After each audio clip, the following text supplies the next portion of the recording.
Vous faites peut-être partie des personnes qui, en sortant d'un bureau ou en sortant d'une salle de réunion, se sont dit, finalement on a discuté pendant 1 heure, mais on n'a pas véritablement négocié.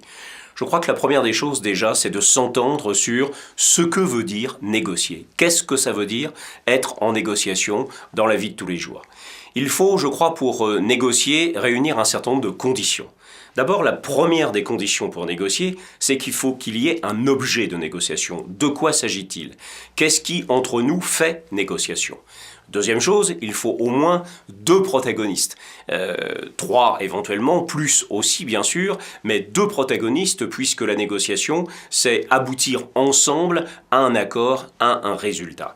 Pour qu'il y ait négociation, évidemment, il faut qu'il y ait une divergence ou un écart de point de vue. Quand nous nous entendons, quand nous sommes d'accord avec quelqu'un d'emblée, et heureusement ça arrive dans la vie de tous les jours, on se met d'accord tout de suite pour savoir ce que l'on fait. Si je rentre chez moi ce soir, que j'ai envie d'aller au cinéma et que je dis est-ce qu'on peut aller au cinéma et qu'on me répond oui tout de suite, bien entendu, il n'y a pas négociation, c'est une situation d'entente. Donc pour qu'il y ait négociation, il faut qu'il y ait une divergence, il faut qu'il y ait un écart, plus ou moins fort, plus ou moins sensible, ce qui conditionnera d'ailleurs très souvent la difficulté de la négociation. Autre chose également, pour qu'il y ait négociation, c'est une volonté d'aboutir. On le dit souvent, dans la négociation, lorsqu'il y a des difficultés, parfois insurmontables, c'est qu'on observe en fait que l'une des parties est présente mais n'a pas véritablement la volonté d'aboutir. Enfin, pour qu'il y ait négociation, il faut qu'il y ait une échéance, il faut qu'il y ait une date à tenir, comme on dit, une décision à prendre, et que cette décision soit prise dans un laps de temps que l'on aura souvent déterminé au passage. À partir de là, existence d'un écart, 2 protagonistes au moins, un objet de négociation, une volonté d'aboutir, on peut dire que concrètement, nous sommes en situation de négociation.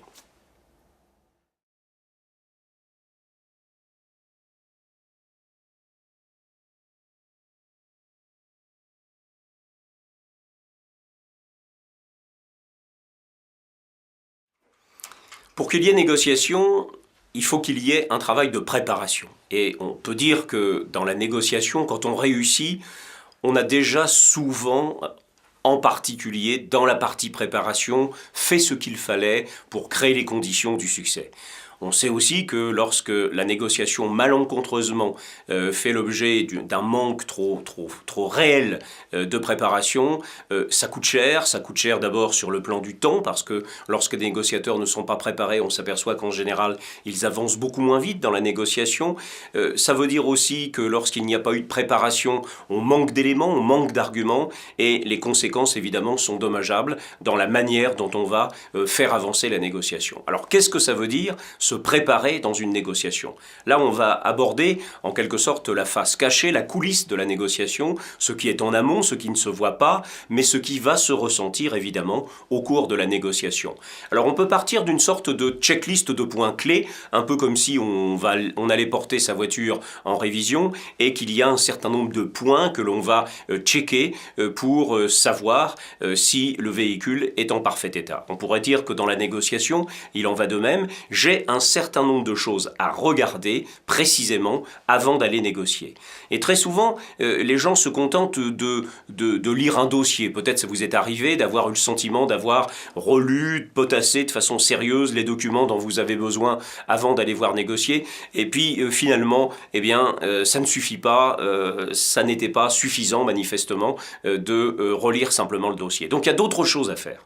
Alors qu'est-ce qu'il y a à faire? On peut lister différents points clés de façon très sensible. Premièrement, et ça paraît vraiment évident et souvent nécessaire de le rappeler, être au clair sur l'objectif. Qu'est-ce que je veux obtenir dans cette négociation? Savoir concrètement bien définir son point de vue. Je vais par exemple à la mairie, je vais chercher à avoir des renseignements concernant un permis de construire. Quel est mon objectif exactement? De quoi s'agit-il pour moi? Deuxième élément très sensible dans la négociation, définir les enjeux. L'enjeu, c'est les risques que l'on court et c'est les bénéfices que l'on peut tirer d'une situation. Il y a des négociations parfois à faible enjeu, il y a des négociations à fort enjeu. Et on s'apercevra plus tard que selon la nature de l'enjeu, évidemment, on ne va pas se comporter de la même manière dans la négociation. On va être beaucoup plus vigilant sur un certain nombre de situations qui en valent la peine, bien sûr, et on saura de façon plus concrète, pragmatique et simple préparer une négociation sans trop fort enjeu. Troisième critère de la négociation, clarifier la marge de manœuvre. C'est très souvent ça un élément central dans la négociation. On dit souvent qu'un bon négociateur, c'est un bon gestionnaire de marge de manœuvre, c'est-à-dire savoir déterminer ce que l'on veut, son hypothèse haute en particulier, à quel niveau on attaque la négociation, qu'est-ce que l'on demande. Par exemple, dans une transaction simple, vous achetez un appartement, un studio, vous savez effectivement que votre hypothèse haute, c'est 150 000 euros ou 140 000 euros, et vous savez que votre hypothèse basse, vous définissez votre hypothèse basse, jusqu'où je peux aller dans ma négociation. C'est-à-dire jusqu'où j'accepte d'aller, au-delà duquel ça n'est pas négociable. Donc fixer sa marge de manœuvre, c'est un élément extrêmement sensible du négociateur.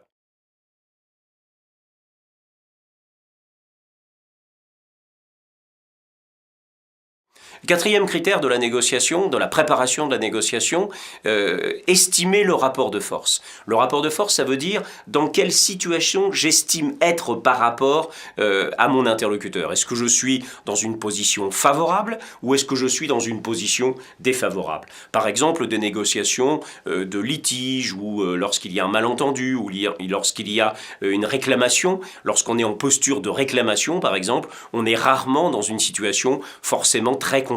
Donc on est dans un rapport de force, on va dire, défavorable. En revanche, quand on est dans son bon droit, quand on a tous les éléments avec soi, quand il y a une posture de légitimité dans la négociation, là on peut dire qu'on est dans un rapport de force favorable. Même si, quand on est dans un rapport de force favorable, comme dit le proverbe, ne pas vendre la peau de l'ours avant de l'avoir tué. Donc même dans une position favorable, le négociateur doit être vigilant sur sa façon de conduire la négociation justement en fonction du rapport de force. Cinquième critère dans la négociation, dans la préparation de la négociation, avoir une bonne provision d'arguments. On sait qu'au cours de la négociation, un des éléments décisifs pour peser sur la décision de l'interlocuteur, un peu comme l'avocat au tribunal, ce sera la qualité des arguments que l'on aura avec soi. Donc, définir le nombre d'arguments, évaluer ces arguments, les hiérarchiser, les classer, les préparer, constitue un élément de sécurité pour le négociateur tout au cours de la négociation. Et on sait que quelqu'un qui s'est mal préparé sur ce plan-là aura évidemment quelques difficultés derrière à construire son argumentation et à entretenir le dialogue. Autre volet également, on pourrait dire complémentaire de l'argumentation, le traitement d'objections. Là aussi, il faut s'attendre à ce qu'il y ait au cours de la négociation forcément des résistances de la part de l'interlocuteur. Donc, que me dira-t-il? C'est trop cher, c'est trop long, c'est trop tard, on n'avait pas prévu les choses de cette manière-là. Qu'est-ce que je vais répondre à ça? Alors c'est un volet qui nous fait souvent peur, celui-là. Peut-être l'avez-vous ressenti déjà, certaines personnes le disent. Je manque un peu de sens de la répartie. J'ai trouvé dans la nuit suivante la réponse qu'il fallait faire, mais c'est un peu tard. C'était in vivo qu'il fallait la trouver, la réponse. Donc prévoir des objections, avoir avec soi la réponse à un certain nombre d'objections prévisibles, c'est au moins s'assurer d'une bonne sécurité en cas de difficulté lorsque les objections apparaissent, lorsque les résistances apparaissent au cours de la négociation. Alors on nous dira bien sûr on ne peut pas tout prévoir, mais il y a quand même un certain nombre d'objections qui sont prévisibles et donc avoir des réfutations, avoir de quoi répondre permet de maintenir l'échange et de faire face au cours d'une négociation, notamment lorsque celle-ci est plutôt difficile. Autre volet également dans la préparation de la négociation, ce qu'on appelle la stratégie du négociateur. Avoir une stratégie. Qu'est-ce que ça veut dire avoir une stratégie? C'est savoir comment on va conduire sa négociation. Est-ce que je vais très tôt m'engager et proposer une solution, une proposition, une décision? Ou est-ce qu'au contraire, je vais laisser venir? Je vais laisser l'autre, au contraire, formuler sa demande parce que je me sens fort dans la négociation de modifier, de retourner, de revenir sur sa proposition de manière à obtenir des concessions ou des contreparties au cours de la négociation. Donc c'est un vrai choix pour un négociateur à chaque fois dans une négociation. Est-ce que je prends le risque de prendre le jeu à mon compte? On pourrait dire un peu comme dans la vie sportive, c'est dominer, c'est prendre le jeu à son compte dans un match, ou au contraire, est-ce que je vais laisser venir, je vais contrôler la situation, je ne vais pas m'affoler, je vais patienter parce que je me sens fort effectivement pour réapparaître à un moment donné avec une autre solution ou avec la capacité d'infléchir la position de l'interlocuteur.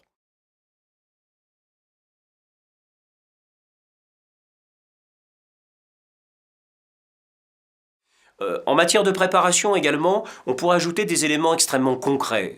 Je crois que le négociateur n'échappe pas à une petite révision personnelle sur son bien-être, sur son confort. Donc ça veut dire que si j'ai une négociation difficile un matin par exemple, bon bah bien dormir, bien se reposer, être un peu au clair dans sa tête avec un certain nombre de choses, ne pas être impatient par exemple, faire preuve sur ce plan-là de contrôle de soi, de maîtrise de soi, être son meilleur allié, comme on dit dans la négociation, c'est ne pas venir avec des handicaps, avec des choses qui nous pèsent dessus parce qu'on n'a pas su se préserver, avoir le souci de soi. Je crois que la négociation, sans être une épreuve physique, faut peut-être pas exagérer, c'est une épreuve quand même qui exige de l'énergie, qui exige de l'attention, qui exige de la vigilance, d'où la nécessité de prendre le soin pour soi, juste avant d'aller négocier, de créer un petit sas de sécurité, que ce soit le matin ou dans l'après-midi par exemple, ne jamais se précipiter, ne pas arriver en retard,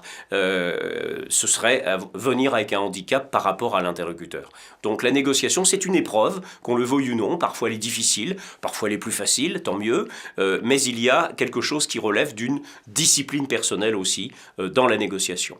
Donc si on rassemble tous ces éléments-là, auxquels on peut ajouter également la connaissance du dossier que j'évoquais tout à l'heure, mais qui n'est pas capitale au sens où connaître le dossier, ça ne suffit pas pour bien négocier. La connaissance de l'autre également, à qui j'ai affaire. Parfois, on ne connaît pas l'interlocuteur. Quand on entre dans un bureau, on ne sait pas forcément à quel employé ou à quel responsable on aura affaire. Dans certains cas, au contraire, on connaît très bien son négociateur. Si on va négocier une augmentation de salaire avec son patron, on le connaît. On travaille depuis 2-3 ans avec lui, par exemple. Donc tout ça, ça joue également, cette réflexion sur la connaissance de l'autre. Si on complète ce que l'on a vu tout à l'heure avec ces éléments, en général, on peut se dire qu'on a au moins réuni les conditions nécessaires, en fait, à une bonne préparation de la négociation. Alors, sans être excessif, on ne peut pas dire qu'une négociation se gagne dans la coulisse, se gagne dans la préparation, mais on pourrait oser dire quand même qu'une négociation peut se perdre en grande partie déjà dans la phase préparation, par des carences, par des manques, par des erreurs d'estimation qui seraient faites en coulisses en quelque sorte avant que l'engagement des échanges ne nous mette face à l'interlocuteur.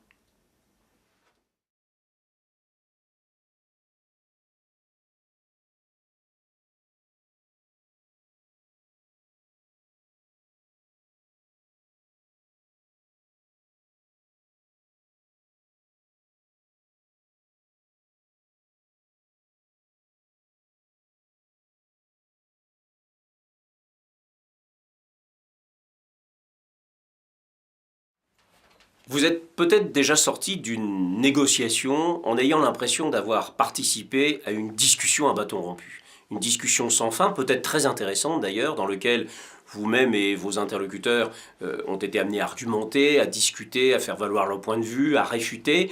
Et de cette discussion à bâton rompu, encore une fois, parfois très riche et très intéressante, vous avez quand même un sentiment relativement atténué d'avoir véritablement négocié. Et c'est vrai. En fait, la négociation nécessite une conduite méthodique, partir d'un point pour aller vers un autre. La négociation, ça n'est pas de la discussion à bâton rompu. Ce qui veut dire que dans les formations à la négociation, depuis toujours, on a fait en sorte que le négociateur est une méthode, c'est-à-dire une feuille de route, une marche à suivre, un canevas.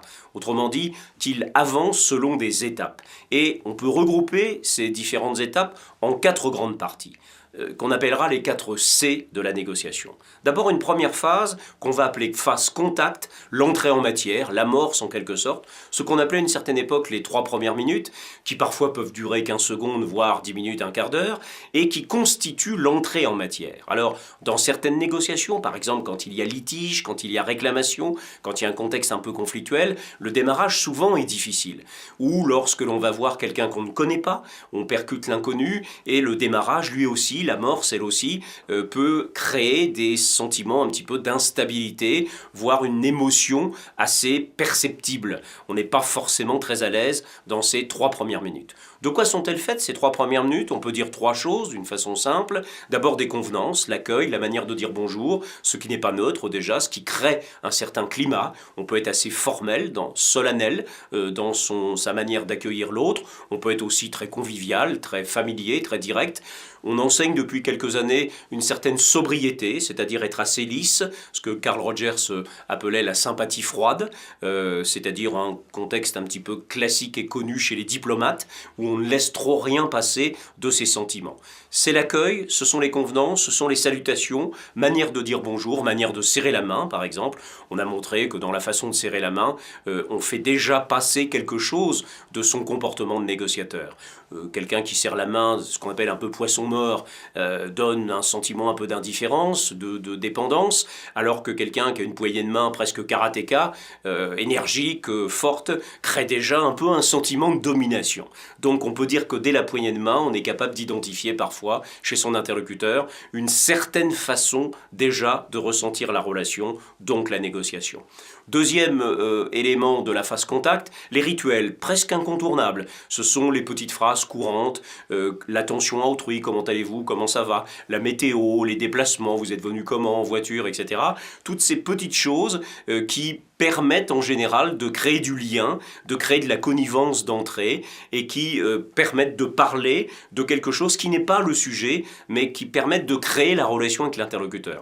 Alors il ne faut pas trop en faire dans ce domaine-là, certaines personnes en font trop, certaines personnes n'en font pas assez, ne sont pas forcément très à l'aise d'entrée et on peut y voir là quelques séquelles dans la suite, c'est-à-dire que le démarrage de la négociation va être beaucoup plus laborieux, beaucoup plus difficile. Et enfin, troisième élément, et on peut dire que tout ce qui était avant était du hors-d'œuvre de la phase contact, c'est dire l'objet de la négociation, c'est-à-dire de quoi s'agit-il? Pourquoi on est ici? Je suis venu pour telle raison, voilà ce que je cherche. Autrement dit, apprendre à formuler de façon très claire d'entrée l'objet de la négociation. Alors on dit bien dans la négociation l'objet, pas l'objectif. On ne donne pas d'entrée son objectif, mais on vient définir le périmètre, ce qu'on appelle assez volontiers le périmètre de la négociation, c'est-à-dire les éléments dans lesquels nous allons tout à l'heure discuter. Ça, c'est la phase contact, donc on peut dire c'est le premier C de la négociation. Encore une fois, selon qu'on est un petit peu bavard ou selon que l'on est au contraire plus sur la réserve, cette partie C constitue un élément d'entrée en matière, plus ou moins favorable, plus ou moins à l'aise, mais qui influence quand même souvent la suite de la négociation. Alors, ne tombons pas peut-être dans les excès, on a dit à une certaine époque que c'était essentiel, que si on ratait les 3 premières minutes, c'était foutu. Bon, il ne faut pas exagérer, il y a un autre dicton qui dit que lorsqu'une négociation commence bien, elle finit mal, et lorsqu'elle commence mal, elle finit bien, donc je crois qu'il faut être assez relativement réservé par rapport à cela. Il vaut mieux réussir son entrée en matière, évidemment, que la rater.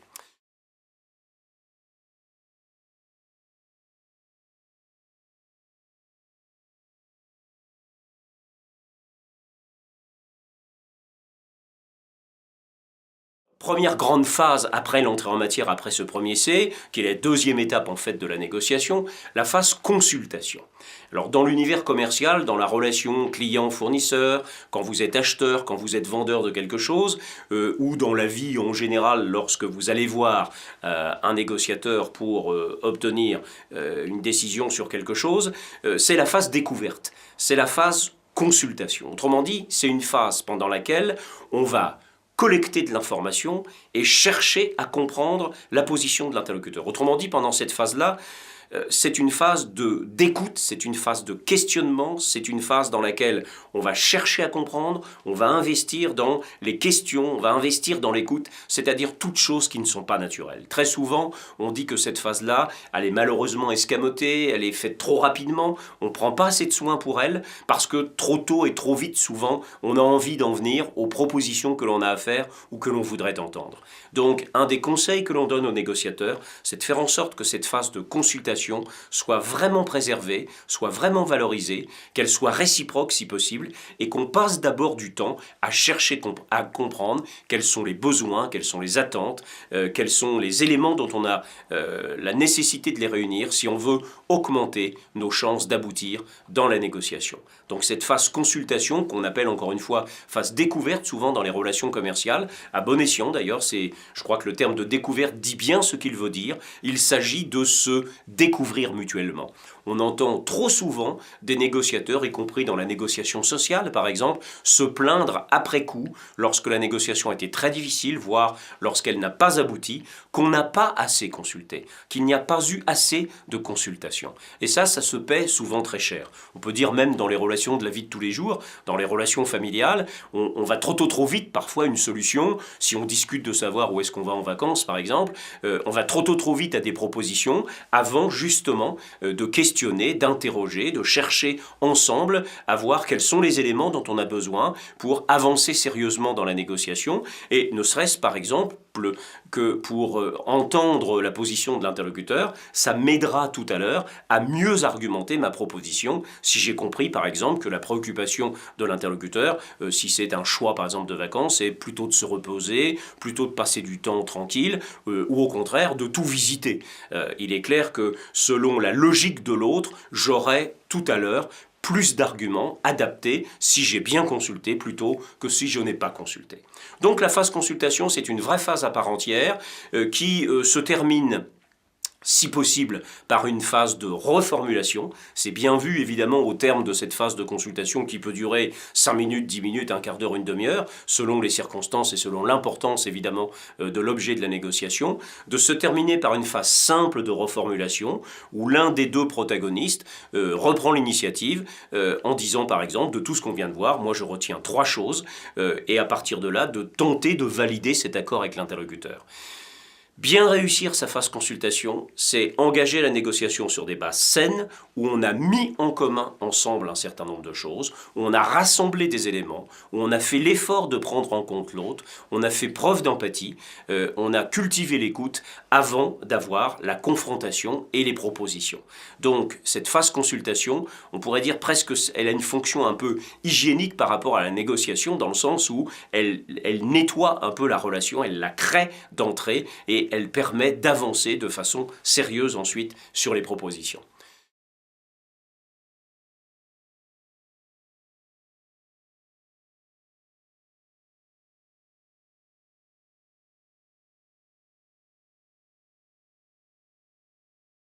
Après avoir bien consulté, si possible, on l'a montré, il y a des conditions, encore une fois, à rassembler pour bien consulter, vient évidemment la phase confrontation. Confrontation de quoi?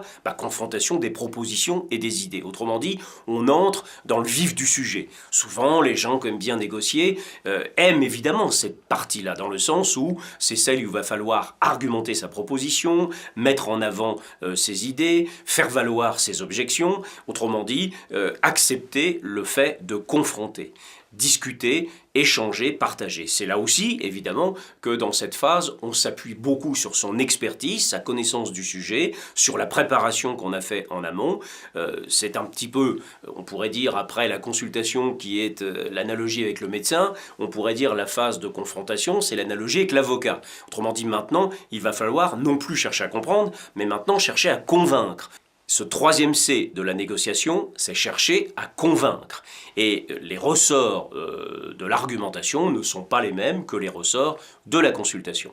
Alors cette phase, attention, elle peut être l'objet parfois de polémiques, c'est-à-dire de petites séances qu'on appelle en jargon métier de ping-pong, parce que les interlocuteurs sont assez chauds sur leur sujet, parce qu'ils ont chacun des arguments assez forts, parce qu'ils ont le sens de la répartie, elle peut dériver éventuellement vers une certaine polémique. voire des disputes. La différence entre polémique et dispute étant que dans la dispute, on commence à s'attaquer à la personne, ce qui n'est pas très heureux dans la négociation, par rapport à la polémique simple où on n'est pas d'accord et peut-être on exerce de façon excessive ce désaccord. Donc c'est une phase de tension, il ne faut pas se le cacher. Je crois qu'elle ne doit pas faire peur quand il y a des tensions dans la phase confrontation. En général, ça renseigne sur le fait que l'interlocuteur est très motivé, qu'il a une volonté d'aboutir, qu'il n'est pas indifférent. On pourrait dire que l'indifférence serait presque la pire ennemie de la phase confrontation. Et on sait que lorsque quelqu'un, dans une phase confrontation, n'est pas très présent, n'argumente pas trop, ne fait pas trop d'objections, c'est pas forcément très bon signe pour la phase qu'on verra tout à l'heure, qui est la concrétisation et l'aboutissement.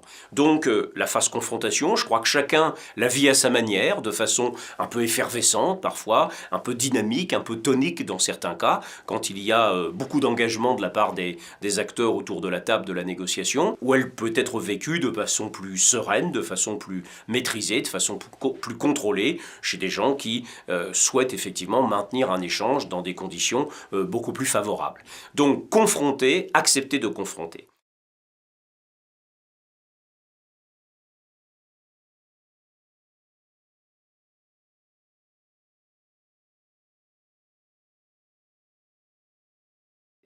Et enfin, quatrième C de la négociation, la concrétisation. Et c'est, je crois, ce qui fait la spécificité de la négociation, c'est que ça n'est pas seulement de la discussion.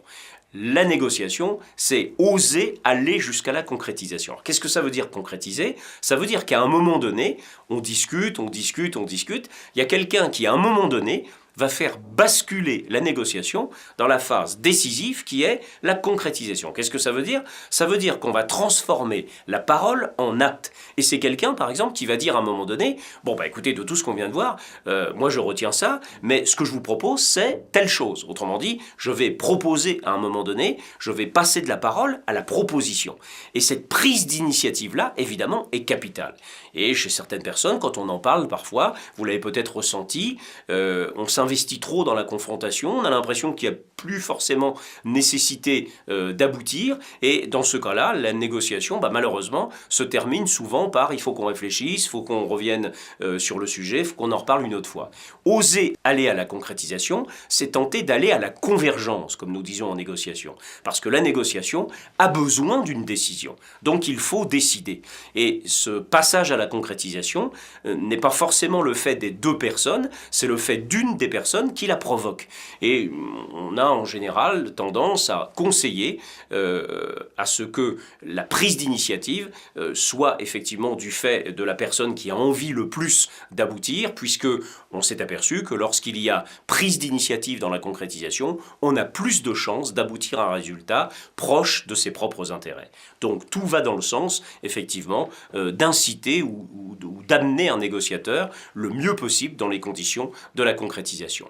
Pour que la concrétisation soit réussie, en général, il convient d'aménager sa proposition, de savoir ajuster sa proposition.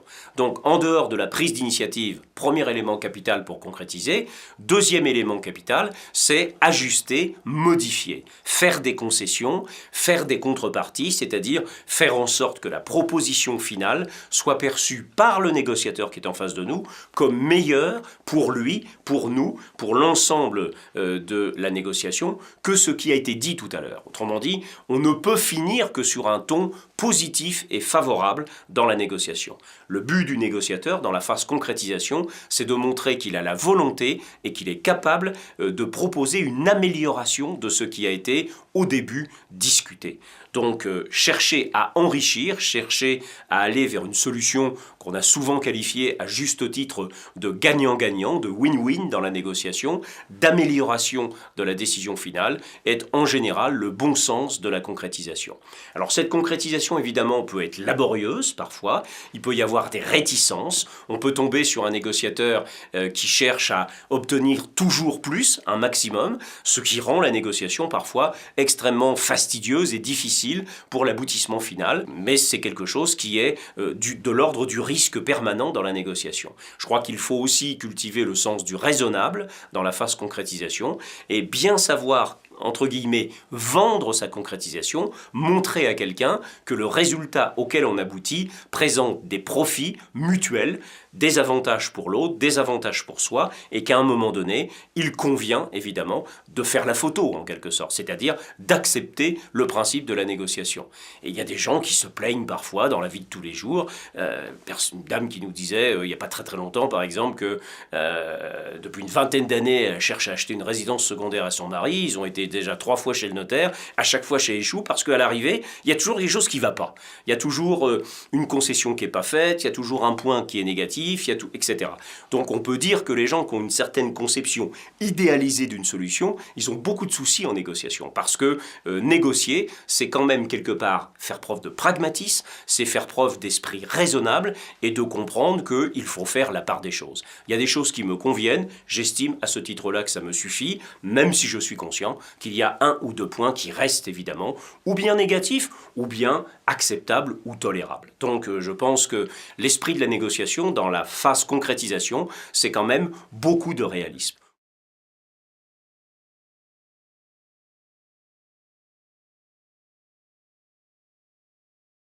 Au total, donc 4 C dans la négociation, la phase contact, la phase consultation, la phase confrontation et la phase concrétisation.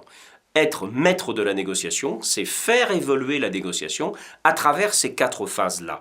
Et avoir une haute conscience de la négociation, c'est être plutôt celui ou celle qui conduit la négociation en avançant depuis la phase contact jusqu'à la phase concrétisation. Reste à déterminer le temps que l'on peut passer dans chacune de ces phases. Tout dépend du temps dont on dispose.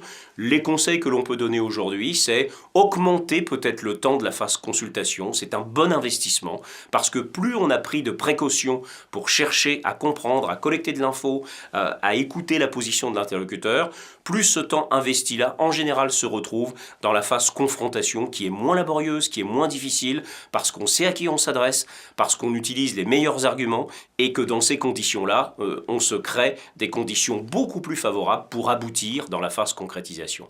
Et lorsque la phase concrétisation ne présente pas d'issue de sortie, pourrait-on dire, je crois qu'il reste le différé, c'est-à-dire ménager une échéance et proposer à l'interlocuteur de se revoir 48 heures plus tard ou la semaine prochaine, mais en fixant ensemble une échéance. Ça fait partie des choses possibles dans la négociation. On n'a pas forcément les moyens ici et maintenant de prendre sa décision, notamment lorsque la solution qui est évoquée par la partie partenaire ou adverse nous amène à sortir de la marge de manœuvre. Et ça, c'est un point qu'on verra à un autre moment. La manière de gérer sa marge de manœuvre, c'est ce qui conditionne la phase concrétisation. C'est ce qui m'autorise, au terme de la phase concrétisation, de dire oui à l'interlocuteur à un moment donné. Donc la négociation dans ce cas a abouti. Espérons que ce soit de la façon la plus favorable, de la façon la plus win-win possible, avec 2 interlocuteurs qui ont le sentiment ensemble d'avoir une solution gagnante.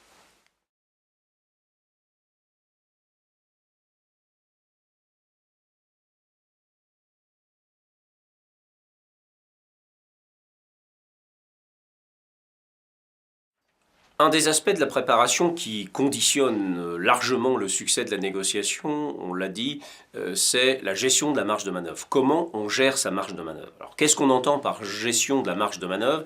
C'est un peu l'équivalent du pilote dans la compétition automobile qui gère sa trajectoire, et selon la manière dont il gère sa trajectoire, de façon plus ou moins serrée, avec plutôt des risques, ou au contraire de façon beaucoup plus prudente, cela conditionnera largement, d'abord qu'il va réussir à atteindre le terme de la compétition, mais aussi qu'il sera ou pas sur le podium. Autrement dit, on entrevoit déjà que dans la négociation, il y a une prise de risque pour qui veut aboutir et avoir satisfaction sur ses objectifs. Il y a forcément une part de prise de risque.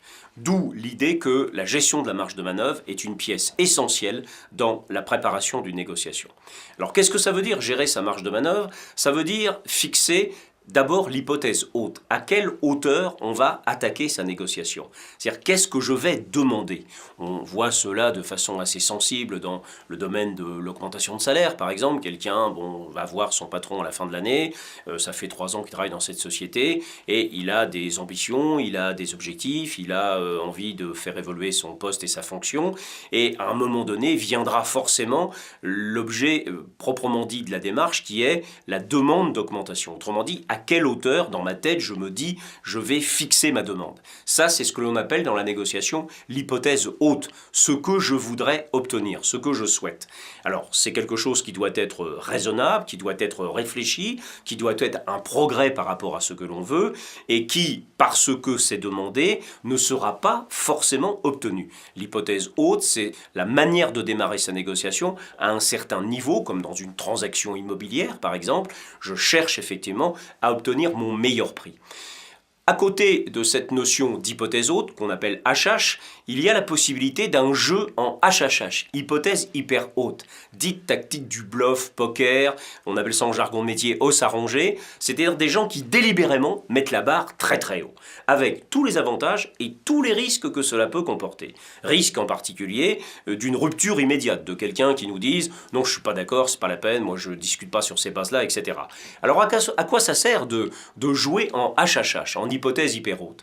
En général, c'est très astucieux et on est dans un univers un petit peu d'habileté et de ruse au sens machiavélique là, puisque c'est chercher à relativiser l'hypothèse haute, c'est-à-dire en ayant eu l'idée préalable de mettre une hypothèse encore plus importante, on va relativiser celle que l'on va demander derrière. Et de ce fait, effectivement, avoir plus de chances peut-être, quand on sera sur sa véritable hypothèse haute, d'avoir un interlocuteur qui perçoive effectivement qu'il y a déjà là une amélioration. Donc c'est un jeu dangereux.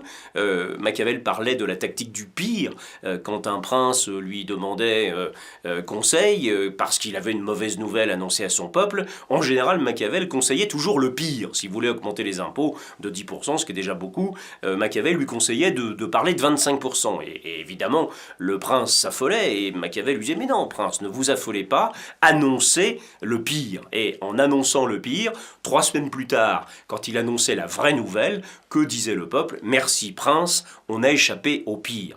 C'est quelque chose que des petits-enfants de 5-6 ans savent déjà faire. Quand ils annoncent une mauvaise nouvelle à leurs parents en rentrant de l'école, etc., et puis qu'à l'arrivée, ils font valoir la réalité de ce qui s'est produit. La mère ou le père disent « bon, c'est pas grave, je croyais que c'était pire que ça, etc. » Donc cette tactique du pire dans la négociation, elle existe. Elle consiste à délibérément mettre la barre très très haut, de manière à créer très souvent une inquiétude, une menace, et finalement de faire apparaître l'hypothèse haute comme très favorable. Alors, on n'est pas obligé de jouer toujours en hypothèse hyper haute parce qu'il y a un risque très fort, un risque de perte de crédibilité, un risque de rupture parfois dans la négociation qui sera mal vécu parce qu'il sera difficile de revenir. Par exemple, certaines personnes considèrent que jouer en hypothèse hyper haute, c'est plutôt malhonnête, c'est pas très élégant dans la négociation et c'est créer un stress incontestable. C'est quelque part un peu malhonnête aussi parce qu'on a fait valoir quelque chose qui sert uniquement plus tard à faire passer une autre solution. Donc, hypothèse haute, hypothèse hyper haute, on peut jouer avec ces éléments-là, mais sans forcément insister trop.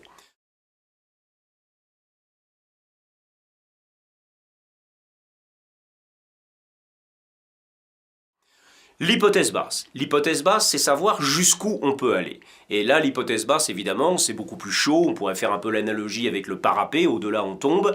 On n'y va pas. Autrement dit, c'est la limite en dessous de laquelle je n'accepterai pas, dans la négociation, de donner mon accord. Si, par exemple, on est dans une transaction commerciale, une transaction immobilière, par exemple, je vends mon appartement, je ne veux pas descendre en dessous de 150 000 €, par exemple, parce que j'ai besoin de cette somme. J'ai attaqué à 100 150, 155, 160 000, je vais discuter, mais je sais que je ne veux pas aller en dessous de 150 000. Donc l'hypothèse basse, c'est la limite du non négociable, au-delà de laquelle je ne vais pas. Nous conseillons souvent aux négociateurs d'être très clairs avec son hypothèse basse.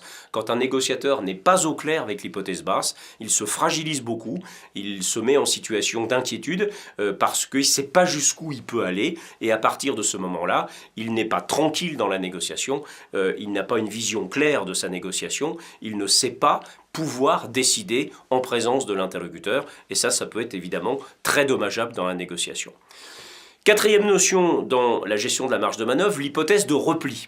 Alors l'hypothèse de repli, c'est un conseil assez heureux qui est donné aux négociateurs, comme dit le terme repli, d'avoir une alternative possible, une sorte de joker qui a été conçu évidemment avant le début de la négociation et qui, au cas où on n'aboutisse pas dans la négociation, serait une possibilité d'introduire un élément nouveau et de rediscuter avec son interlocuteur. Autrement dit, l'hypothèse de repli, c'est très tactique, c'est très prudent, c'est une sorte d'alternative en fait dans la négociation qui permet de revenir dans le jeu, de recréer une négociation et de repartir sur de nouvelles bases. Il est en général souhaitable d'aller à la négociation, non seulement avec une hypothèse basse claire, mais également avec une hypothèse de repli, parce que c'est ce qui permet de donner, on pourrait dire, une sorte de seconde chance à la négociation. Il est vrai que dans des négociations difficiles, parfois on ne voit pas toujours qu'est-ce qu'on pourrait avoir comme alternative, donc là c'est un peu plus difficile parce qu'on y va seulement avec une hypothèse basse, sans possibilité de repli.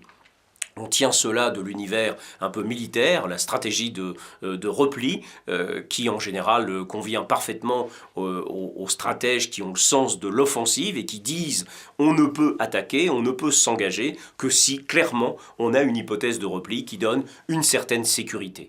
Donc ça amène la négociation dans un univers de jeu, dans un univers de compétition, parce que là aussi dans la négociation, il y a forcément convoitise, il y a forcément résistance et il y a parfois nécessité d'une prudence tactique et d'avoir une hypothèse de repli. Donc bien gérer sa marge de manœuvre, c'est bien clarifier les 4 hypothèses, hypothèse haute, hypothèse basse, encadrée par la HHH, éventuellement hypothèse hyper haute, ça c'est le côté joueur, et l'hypothèse de repli, ça c'est le côté prudence que le négociateur peut avoir à respecter.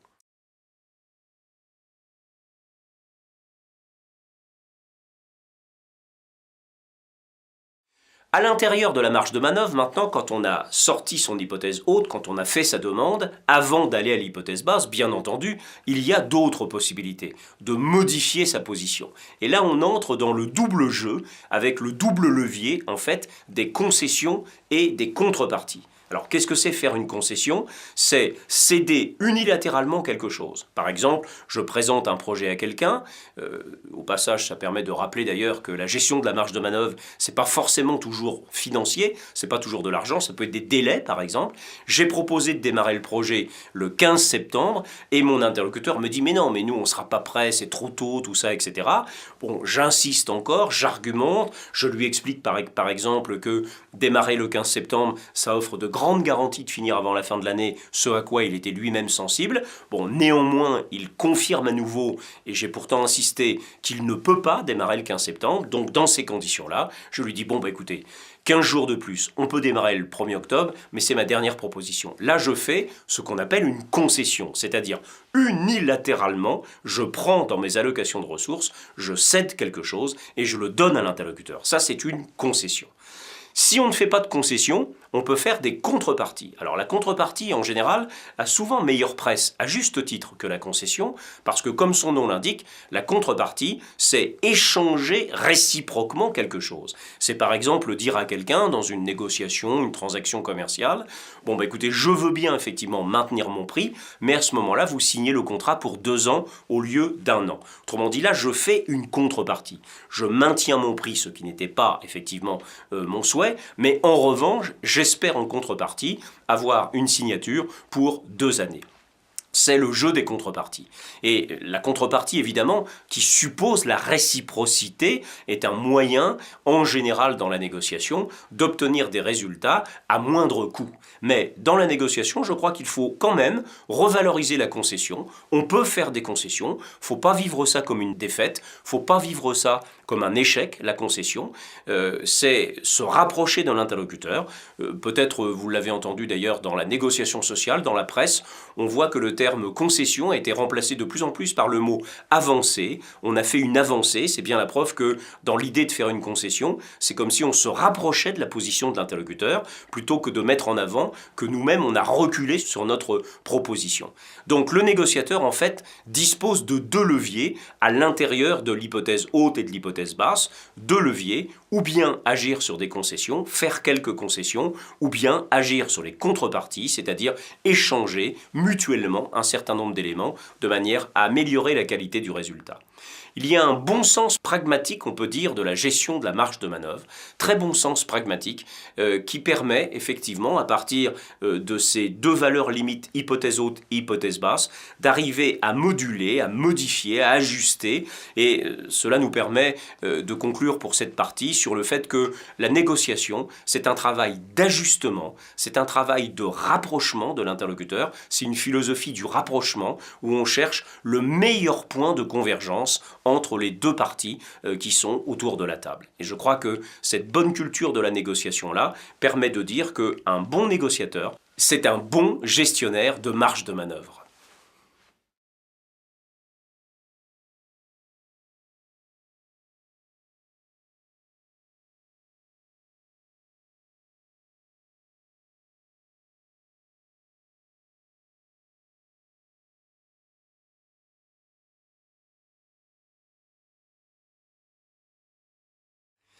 Si vous vous présentez à un poste, par exemple, lors d'un recrutement pour lequel la négociation constitue un élément essentiel, très souvent, le recruteur cherchera à sentir et à identifier si vous avez des dispositions à la négociation.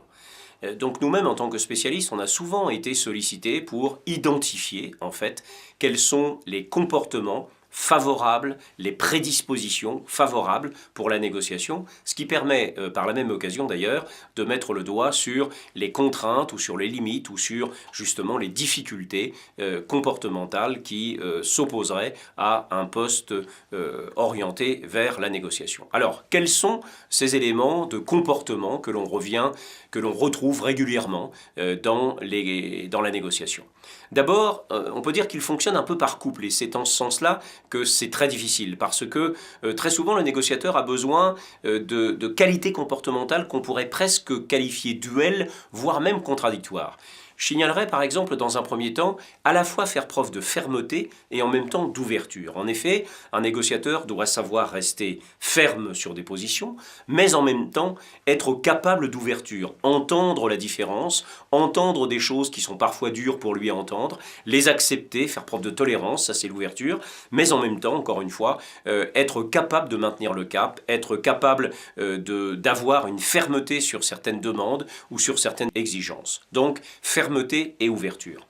Le négociateur aussi a besoin à la fois de combativité et je dirais de sérénité. Combativité, ça renvoie à l'idée de ténacité, capacité à faire face, à supporter, à subir parfois un petit peu, faire preuve de persévérance dans la négociation, ne pas lâcher prise, donc une dimension qu'on pourrait qualifier quelque part d'énergie sans agressivité, mais d'énergie et de ténacité forte, opposé à une certaine sérénité que l'on a vu assez souvent illustrée par des grands diplomates, par exemple, qui, dans des négociations extrêmement difficiles, extrêmement longues, arrivent à garder une patience, un self-control, une maîtrise d'eux-mêmes tout à fait caractéristique. Donc osciller et être capable de ces deux polarités de comportement que sont d'une part la combativité, ténacité, et d'autre part la sérénité, c'est-à-dire la patience, la maîtrise de soi, le contrôle de soi.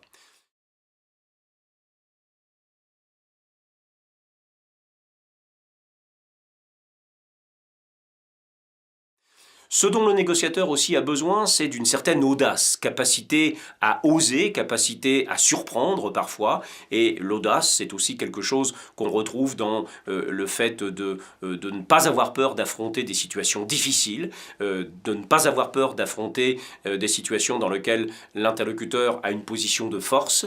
Et l'audace, c'est ce dont on a besoin quand la difficulté en particulier est caractéristique et forte dans la négociation. Et face à l'audace, on pourrait dire également une certaine réserve, une certaine prudence. Sun Tzu, dans l'art de la guerre, le grand général chinois qui a été une référence constante pour les négociateurs sur la stratégie, disait que la prudence est la mère de la stratégie, donc faire preuve de prudence et en même temps d'audace. La prudence, c'est la capacité à évaluer, c'est la capacité à calculer les risques, c'est la capacité à ne pas s'engager de façon trop spontanée dans la négociation, mais au contraire à avoir une attitude qui suppose le choix, qui suppose toujours la maîtrise de la situation. Donc ces comportements-là sont des comportements extrêmement sensibles dans la négociation: fermeté, ouverture, combativité, sérénité, audace et prudence.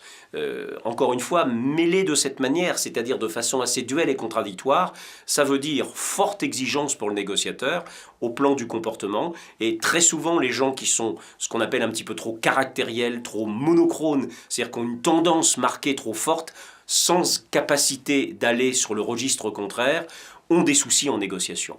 Dans la négociation, il y a un besoin d'adaptation constante, il y a un besoin, comme on dit, un peu d'avoir une sorte de bande passante qui varie beaucoup, parce que chaque négociation appelle des comportements d'adaptation et des comportements qu'on pourrait qualifier à chaque fois sur mesure. Et quand un négociateur n'est pas capable de cette capacité d'aller et retour, de changement sensible dans la négociation, évidemment, il perd en efficacité. Si on veut compléter cette perception des comportements chez le négociateur, on peut faire référence à la symbolique de Gaston Bachelard autour de l'eau. Et on a dit que l'eau est certainement l'élément dans la nature qui est le plus symbolique de ce que peut être le comportement d'un négociateur. En effet, les trois états de l'eau, c'est-à-dire la glace, c'est-à-dire le liquide et c'est-à-dire la vapeur, illustrent à leur manière en fait cette capacité de métamorphose potentielle du négociateur. La glace renvoie à l'idée de solidité, à l'idée de fermeté. Le liquide renvoie à l'idée de souplesse, de flexibilité dont le négociateur a besoin pour s'adapter dans la négociation. Et la vapeur, cette capacité parfois de se mettre en réserve, d'être comme absent tout en étant présent, d'avoir une présence extrêmement réservée dans la négociation, voire même en retrait, de se volatiliser en quelque sorte. Et je crois que cette symbolique de Bachelard illustre bien ce qu'un négociateur doit avoir comme capacité de métamorphose. Il est clair qu'une bonne expérience peut conduire progressivement à prendre conscience de ces trois états dont, en tant que négociateur, on peut avoir besoin pour faire face à certaines situations. Fermeté, capacité de souplesse et capacité de réserve et de recul.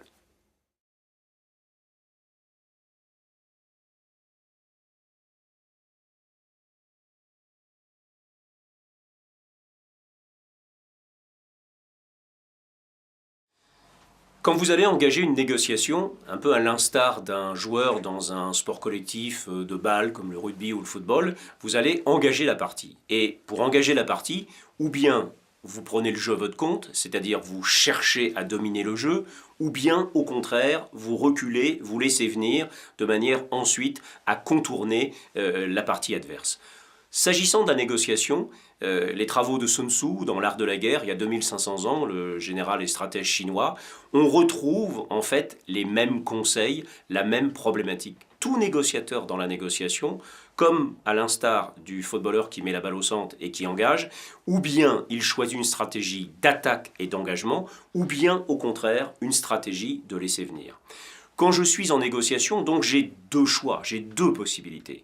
Ou bien très très tôt je sors ma solution, et sortant ma solution il va me falloir évidemment argumenter, faire face, résister, avancer sur ma position, donc prendre une posture, on pourrait dire, dominante forcément dans la négociation, ce qui veut dire aussitôt qu'on s'expose, qu'on prend des risques dans la négociation, mais avec un avantage, c'est franchise, loyauté, c'est clair, c'est entier, c'est direct, on va de l'avant, on dit ce qu'on veut, on n'a pas peur de dire ce qu'on veut, mais on prend des risques évidemment en prenant cette stratégie d'engagement.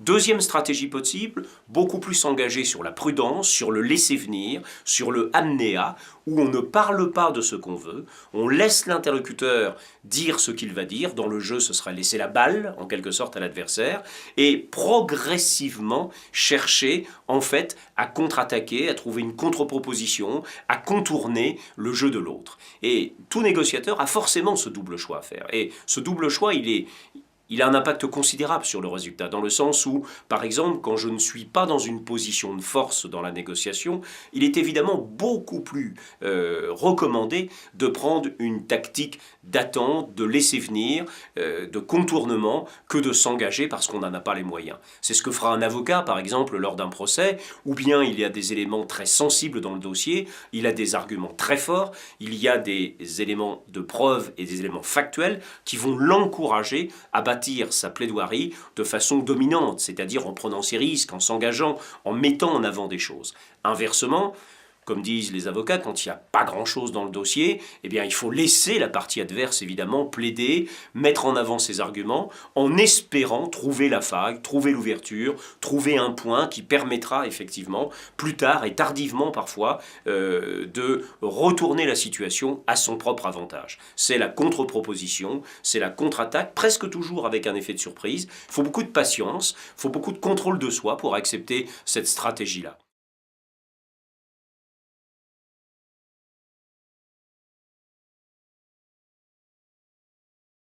Dans l'histoire, par exemple, on a cité l'exemple de Talleyrand, le congrès de Vienne, dans lequel la France est très très mal placée. Pendant 18 heures, il ne dit pratiquement rien. Et à la 18e heure, parce que les Prussiens, les Autrichiens font une petite bêtise, ils se jalousent, eh bien, in extremis, ils sauvent le comté de Nice et la Savoie au dernier moment, contre toute attente. C'est une stratégie d'attente, c'est une stratégie de laisser venir. Donc, dans la négociation, il y a toujours ce véritable choix à faire. Est-ce que j'ai plus de chances d'y arriver en mettant très tôt en avant sur la table ma proposition, en l'argumentant, en la discutant, en m'exposant, en ayant un rapport un peu de domination avec son interlocuteur, ou est-ce qu'au contraire, est-ce que j'ai plus intérêt à produire une stratégie de laisser venir, d'attente, de contournement, avec la capacité de garder en réserve, en quelque sorte, ce à quoi je veux aboutir. Donc c'est un vrai choix pour un négociateur, et globalement dans les critères pour choisir, on peut dire qu'il y a la tendance personnelle. Est-ce que moi-même je me sens mieux dans une démarche offensive, dans une démarche conquérante, ou est-ce que je me sens mieux dans une démarche prudente ou une démarche d'attente? Ça, c'est le premier critère. Le deuxième critère, c'est le rapport de force. Est-ce que je suis dans un rapport de force favorable qui m'autorise à prendre des risques et à m'engager sur ma solution, ou est-ce qu'au contraire, est-ce que je suis dans un rapport de force défavorable qui indique au contraire que tout mériterait beaucoup plus de prudence et de précaution, de laisser du temps au temps, selon la formule consacrée, de ne pas être impatient, parce qu'à un moment donné, il y aura peut-être la possibilité d'une ouverture. Puis j'aurais tendance à ajouter aussi un troisième critère qui n'est pas négligeable, c'est que la stratégie de contrôle et d'attente exige du temps. Au contraire, la stratégie d'engagement, en général, il faut plutôt aller vite, il faut plutôt être rapide dans sa démarche. Donc la notion de temps influence également le choix de la stratégie. Si j'ai beaucoup de temps, je peux effectivement prendre une stratégie d'attente et de laisser venir. Si je veux aller vite, j'ai intérêt plutôt à avoir une stratégie d'engagement. Donc on entre dans l'univers du jeu, dans l'univers de la convoitise, de la compétition. Certaines négociations difficiles nécessitent une vraie réflexion stratégique. Et encore une fois, les négociateurs, de par le choix qu'ils font, vont augmenter leurs chances d'aboutir s'ils ont fait le bon choix stratégique. Quand on n'est pas très fort, en général, il faut plutôt être prudent, il faut plutôt être habile, être un peu rusé, c'est-à-dire attendre le bon moment. Quand on est assez fort, quand on dispose de forts arguments dans la négociation, je crois qu'au contraire, on a intérêt à s'imposer, à imposer son point de vue et à accepter certaines concessions. Donc le négociateur, à sa manière, est stratège, stratège au sens de stratos, art de la guerre, art de la manœuvre, comment je conduis en fait ma négociation, un peu à l'instar, encore une fois, du joueur qui met la balle au centre et qui sait ce qu'il va faire. Est-ce que je joue de façon dominante ou est-ce qu'au contraire, je laisse venir dans ma négociation et dans mon jeu.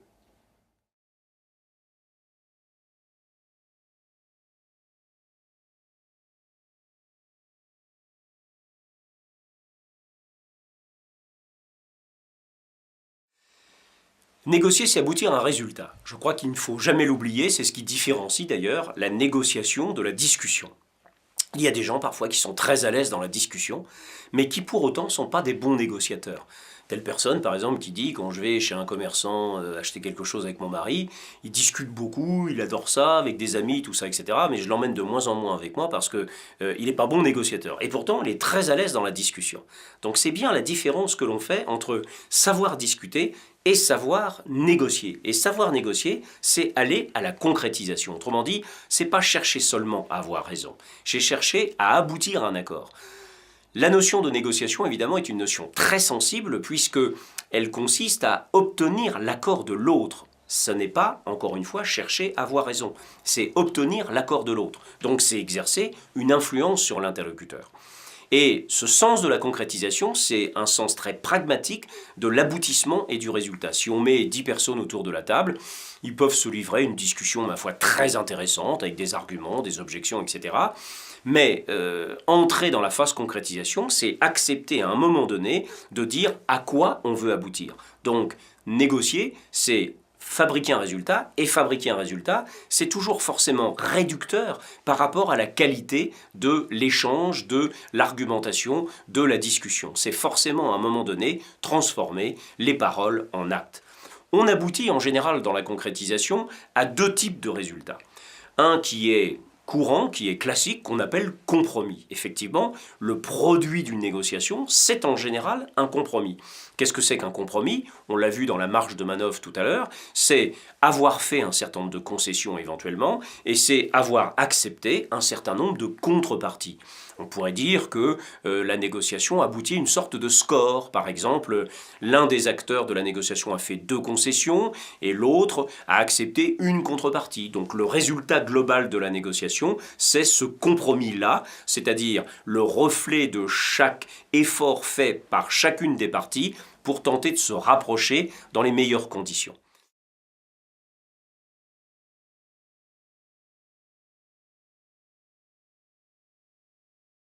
Meilleur que le compromis est le consensus. Aboutir à un consensus est quelque chose de plus rare. C'est peut-être excessif parfois de baptiser consensus des accords qui ne sont pas véritablement des consensus, parce que dans le consensus, il y a une adhésion unanime de chacune des parties à une vraie décision qui a été prise en commun. Donc ce n'est pas forcément des concessions ou des contreparties qui ont été faites, mais les négociateurs, à force de discuter, se sont mis d'accord ensemble sur une solution qui leur paraît la meilleure, indépendamment d'ailleurs de savoir finalement qui a eu cette idée-là. Que ce soit moi, que ce soit l'autre, que ce soit le résultat de concessions personnelles ou autres, qu'importe. Il y a une solution qui s'est imposée aux 2 ou plusieurs protagonistes.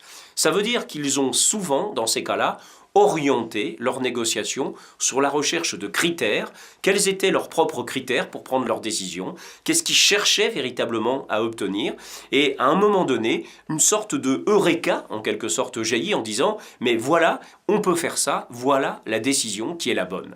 Autrement dit, l'idée de consensus intègre la notion d'adhésion, l'idée très souvent de produire ensemble une solution qui est meilleure encore que le compromis, qui suppose un effort des parties sur leur position. On peut dire que dans la négociation de type consensuel, on est dans l'exemple parfait là, du gagnant-gagnant, du win-win, puisque chacune des parties se reconnaît pleinement dans la décision finale. Bien entendu, la vie est compliquée, les rapports de force existent, les rapports d'intérêt existent également. La notion de consensus n'est pas si facile que ça à pratiquer régulièrement. Il y a des situations dans lesquelles il y a des préjudices, des situations dans lesquelles chacun veut garder des prérogatives et n'accepte finalement que le compromis. Mais non pas les protagonistes dans ce cas-là n'auraient pas été capables de faire ensemble véritablement un consensus.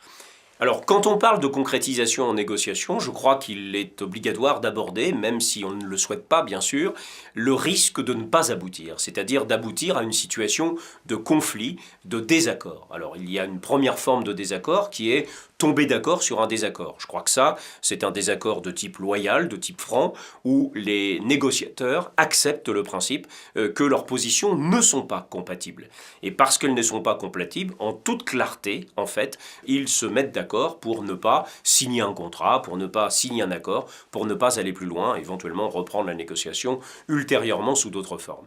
Et deuxième issue malheureuse, celle-là de la négociation, c'est lorsque la tournure devient conflictuelle, c'est-à-dire que la concrétisation ne se produit pas parce que les négociateurs gardent des positions, ne veulent pas bouger, ne s'entendent pas, ne s'acceptent pas. Peut-être qu'il y a eu dispute dans la phase confrontation et que dans ces conditions-là, non seulement ils n'aboutissent pas à un accord, mais ils finissent fâchés. Autrement dit, on est dans la situation typiquement là de ce qu'on appelle perdant-perdant. Autrement dit, la négociation non seulement n'aboutit pas à un résultat, mais en plus il y a un désaccord de personnes, un problème de personnes. C'est un risque possible dans la négociation lorsque les positions ne sont pas assez souples, lorsque l'incompréhension est sensible, lorsque par exemple la phase consultation n'a pas été bien menée et que dans la phase discussion il y a eu des excès de polémique et des problèmes de personnes qui se sont produits. C'est un des risques des relations humaines, évidemment.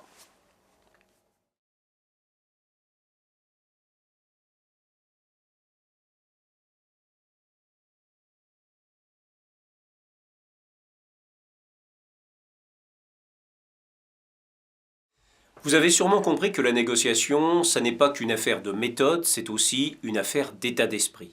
Rien ne remplace l'expérience, mais rien n'interdit non plus, évidemment, d'accepter le principe d'un apprentissage. Je crois qu'il faudrait transformer chaque occasion de la vie en situation d'apprentissage. C'est à ce prix que l'on peut devenir négociateur. Je crois qu'on ne naît pas négociateur, même si on a certaines dispositions, mais on entretient ce savoir-faire, cette expérience, cette culture de la négociation par le jeu quotidien, en fait, de toutes les situations qui se prêtent à nous et dans lesquelles, à chaque fois, on peut chercher à progresser.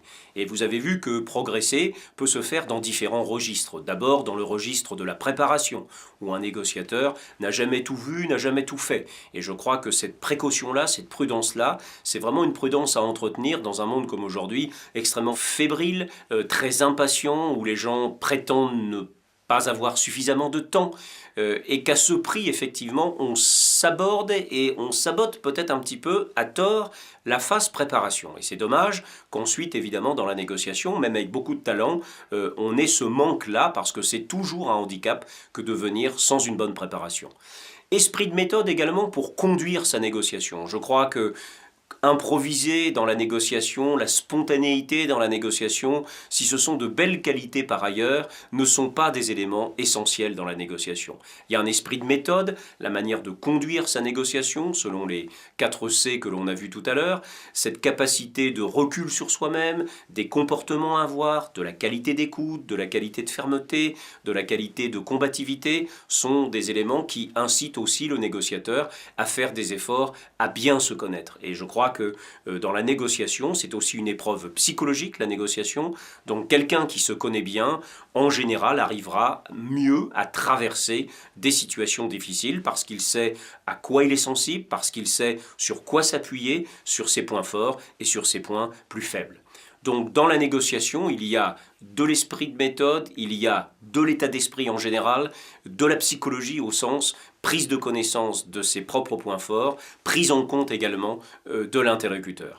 Et au total, je crois que chaque négociateur, dans la vie de tous les jours, s'il prend le soin de transformer véritablement en situation d'apprentissage ce qui se prête à lui, avec le temps, arrivera à consolider son savoir-faire de négociateur, à renforcer ses points forts, à améliorer les points sur lesquels il a plus de difficultés. J'aimerais bien terminer aussi en disant que la négociation n'est pas une science exacte. Ça se saurait si c'est une science exacte, ça voudrait dire qu'il existe des façons de s'y prendre à coup sûr qui aboutissent. Or, ça n'est pas le cas. Ce qui veut dire que le négociateur doit faire preuve d'humilité, de capacité de remise en cause. On ne réussit pas tout dans la négociation. Il y a des échecs parfois, et les échecs peuvent être évidemment formateurs. On aurait tort également, dans des négociations qui ont bien marché, par exemple, qui ont été même faciles, de ne pas prendre le soin de se remémorer en fait le scénario, le déroulement, parce que quand on aboutit à un résultat favorable, c'est quand même pas par hasard, c'est que vraisemblablement, si tout s'est bien passé, il y a des choses positives qui ont été mises en évidence, il y a des comportements qui ont été certainement favorables, il y a des choix stratégiques qui étaient certainement les bons. Donc prenez le soin d'analyser autant vos négociations réussies que les échecs éventuels que vous pouvez rencontrer dans la négociation. Et je pense que la négociation, c'est aussi se dire que on n'a jamais une fois pour toutes acquis un savoir-faire de négociation. Il y a toujours du risque dans la négociation. On peut toujours échouer dans une négociation. Les gens qui nous disent « j'ai jamais de problème en négociation » nous font très peur. Je crois qu'un négociateur est quelqu'un, au contraire, qui a cette vigilance constante de se dire qu'une négociation, elle n'a réussi que quand le point final est mis, que quand l'accord est signé, que quand l'accord est obtenu, et que la négociation réussie d'hier n'autorise pas forcément à penser que la négociation de demain va réussir.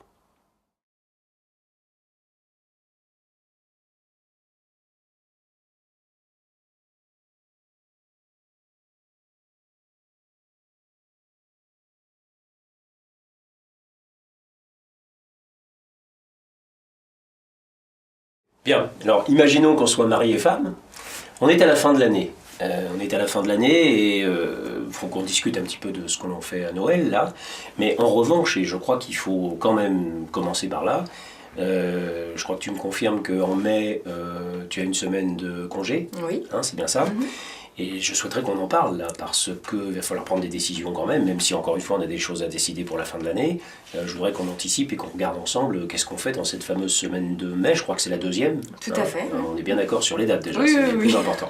Bon, alors tu aurais envie de quoi faire pendant 8 jours? Alors moi, pour ces 8 jours, j'avais pensé aller en Corse. En Corse? Ouais. Ouais, parce que j'ai besoin de me retrouver dans la nature, de me ressourcer, de me promener, de profiter quoi, de la nature. Quoi. On y avait déjà été, qu'est-ce qui t'avait plu en Corse? Bah moi, ce qui m'avait plu, c'était justement le fait qu'on puisse aller au bord de l'eau et en même temps qu'on puisse se promener à la montagne. Voilà. Et puis j'avais adoré aussi cueillir les figues dans la rue, ça j'avais beaucoup aimé. Tu préférais qu'on aille à l'hôtel comme la dernière fois ou aller chez des gens qu'on connaissait, qu'on avait vus? Oui, moi je serais bien allée chez Anne et Pascal, hein, parce qu'en plus comme ils ont une piscine et tout, ça peut être bien. Bon, faut vérifier qu'ils sont prêts à nous accueillir quand même à cette époque-là. Oui, je pense qu'il n'y aura pas de problème. Qu'est-ce que tu as contre l'hôtel? Je trouve ça pas assez personnel, quoi. Ça manque un peu de vie. Bon, en Corse, on y avait été au mois de juillet la dernière fois. Ouais, mais bon, je sais pas, moi je préfère quand même qu'on aille chez eux. C'est plus sympa, il y aura du monde, voilà. Et t'as envie de quoi faire pendant une semaine là-bas? Bah de me reposer. Reposer? Oui. Bon, et faire autre chose de complètement différent, tu y as pensé ou pas? Bah, je sais pas, pourquoi t'as envie de quoi, toi? Moi, je discutais avec des amis justement récemment. Là, il y a tout un tas de destinations comme ça qu'on n'a jamais jusqu'à maintenant osé, parce que c'est un petit peu différent quand même, ce que je voulais te parler. Mais peut-être que le mois de mai pourrait être une période assez intéressante. J'avais pensé à Moscou. Moscou? Une semaine en Russie. Bon, faut mieux aller en hiver à Moscou. Oui, mais justement, il fait très froid en hiver. Il fait quand même vraiment très froid. Alors que là, au printemps, au mois de mai, c'est quand même le printemps. La ville a beaucoup changé. Et j'ai eu des amis qui y ont été, ils ont vraiment passé. Il y a plein de choses à voir. Ouais, moi je me disais peut-être si pour la Russie, moi je me disais plus Saint-Pétersbourg vers juin pour les nuits blanches à la limite. Ah oui, carrément. Ouais. Mais Moscou en mai, je sais pas, moi ça. Mais la Russie, ça te dit quelque chose? Tu y as jamais été? Moi non plus. Hein, t'as jamais été? Non, j'ai jamais été, non. Mais, bon, c'est un peu la découverte là. Ouais. Moi j'en ai entendu du bien. Ouais, mais je sais pas, il n'y a pas vraiment de nature, on va être en ville, ça, on est tout vrai. le temps en ville déjà. Donc tu préférais la nature? Ouais, moi j'ai besoin en fait, j'ai vraiment besoin. Moscou, c'est une très très belle ville, il y a un patrimoine historique quand même, on peut vraiment se promener. Hein. La place rouge. Oui, je sais pas. Non, c'est Non. pas assez nature pour moi. Pas assez nature, ouais. Bon, donc finalement, ce que tu préfères, c'est alors à travers la Corse, je comprends mieux, c'est plutôt aller dans la nature. Voilà, c'est ça. Moi, Comme c'est ça. vraiment ce dont j'ai besoin pour revenir en forme après le travail. Et aller quelque part où on n'aurait jamais été jusqu'à maintenant. Alors ça, pourquoi pas, mais il faut qu'il y ait quand même de la nature, Ouais. absolument, quoi. Ouais. Bon, à ce moment-là, j'avais pensé aussi à l'Irlande. L'Irlande. Ouais, l'Irlande. C'est sympa l'Irlande. C'est un peu ça. dans le nord quand même. Oui, ça. C'est le mois de mai. Ouais. Bon, c'est le printemps. Ouais. On peut pas dire que c'est l'équivalent de la Corse, ça c'est vrai, sur ce plan-là. Mais tu parlais de nature tout à l'heure. Oui. Bon, là, la nature, c'est quand même quelque chose aussi justement qui est très différent de la Corse. On a un paysage, on m'a parlé d'un circuit très intéressant là, Ouais. à l'intérieur de l'Irlande. On peut tout faire, on peut faire du cheval, on peut faire du vélo, on peut faire de la marche. Enfin, c'est vraiment un pays à ça, quoi. Hein, on laisse un peu la voiture de côté, là. Ah oui, bah pourquoi pas. C'est un domaine assez intéressant. Bon, alors il faut que je vérifie que, au point de vue climat, en mai quand même, que je vérifie un petit peu comment c'est, parce que ce qui me fait peur, c'est la pluie. Ouais. Ce qui me fait peur, c'est la pluie. Ah ouais, non, la pluie, non, c'est pas possible. Il pleut déjà assez à Paris, comme ça. Bon, cela dit, en Corse, à cette époque-là, c'est pas non plus. Il peut faire un peu frisqué quand même. Hein. Ouais. Bah sinon, je sais pas, où est-ce qu'on pourrait aller Mais l'Irlande, t'as la nature. Enfin, tu parlais de nature tout à l'heure. Ouais, mais après, faut que ce soit aussi convivial, quoi. En plus, on connaît personne là-bas, alors Non. qu'en Corse, on Non, a des non, amis, c'est vrai. voilà, c'est... Mais il y a. Alors, l'avantage de l'Irlande, c'est il y a une multitude d'hôtels, d'auberges, etc. Il n'y a aucun souci là-dessus. C'est pas des grandes chaînes, c'est pas des choses comme ça. Hein. ouais. On peut faire un circuit sur les petites villes, les villages, et il n'y a pas grand monde. Il n'y a pas grand monde. Il n'y a pas foule. Hein. Ouais. Il n'y a pas foule. Et on m'a confirmé que, alors à la fois c'était la bonne période pour y aller à cause de ça, bon, faudrait que je vérifie au point de vue climat quand même, bon, qu'on ne soit pas sous un imperméable tous les jours. Mais je sais pas, il me semble que l'idée d'aller quelque part où on n'a jamais été quand même, moi me... Oui, alors moi ça me plaît bien. D'accord. Qu'on aille quelque part où on n'a jamais été. Mais Voilà. après, peut-être essayer de voir si La on n'a Russie, pas des vraiment amis. pas. Non, vraiment La pas. Russie, non. La Sibérie, peut-être. Tu sais que Moscou en avion, c'est à peine 3 heures, hein, c'est 2 heures et demie. Hein. Ouais. C'est pas loin. Hein. Ouais, non, c'est pas très loin. C'est pas loin. Bon, l'Irlande, c'est 2 heures, hein. Ouais. À peine, hein. 1 heure et demie, 2 heures. Et la Corse, c'est encore moins.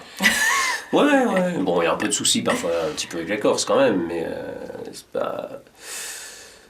Puis on y a déjà été, encore une fois. Oui, bon, bah, pas la Corse, alors ça, je suis Et- d'accord, mais l'Irlande, moi, ça me... Si je me renseigne sur l'Irlande, que je te fais voir un peu un circuit, avec on peut faire 150-200 km hein, de circuit, hein. C'est ça en Irlande. Hein. Ils recommandent de faire un circuit d'ailleurs, toujours. Ah oui, d'accord. En partant d'une ville en général au bord de la mer, et puis de faire un circuit à l'intérieur. Et on a vraiment un raccourci de tout le pays, quoi. Puis la nature, enfin, t'as vu des photos déjà, c'est quand même magnifique quand même. Hein. On mange des choses locales, hein. On n'y va pas forcément pour ça non plus. Oui. Hein. Y a des bonnes choses quand même, c'est très nature, c'est un côté un peu écolo quand même. Bah, moi, j'adore. Hein. Bon, c'est pas mal. Hein. Ouais, on peut voir, alors, d'accord. Bon, à ce moment-là, puisque la Corse, on y a déjà été, à mon avis, ce qu'il faudrait reprogrammer, moi je préférais à ce moment-là qu'on retourne en Corse dans les mêmes conditions qu'on y avait été carrément la dernière fois, c'est-à-dire plutôt l'été, au mois de juillet. Oui, d'accord. Parce que là, on profite complètement, on est sûr du coup de se baigner, tout ça, etc. Moi, c'est quand même un petit peu pour ça aussi que... Mais toi, tu avais apprécié quand même. Ah ouais, c'est j'avais l'été, adoré. carrément, c'est le Ah soleil. là là. C'est le soleil. Bon, à ce moment-là, il vaut mieux préserver peut-être la Corse pour justement carrément être sûr de Cet bénéficier été. du Ouais. soleil, quoi. Hein. D'accord, On marche comme ça? ça marche. Ok.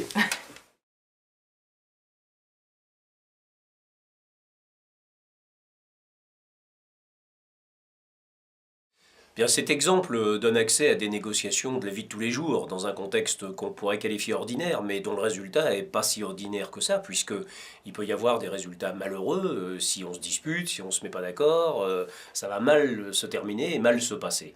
Donc je crois qu'il faut être prudent, faire preuve de méthode, utiliser toutes les facettes de la négociation que l'on a vues.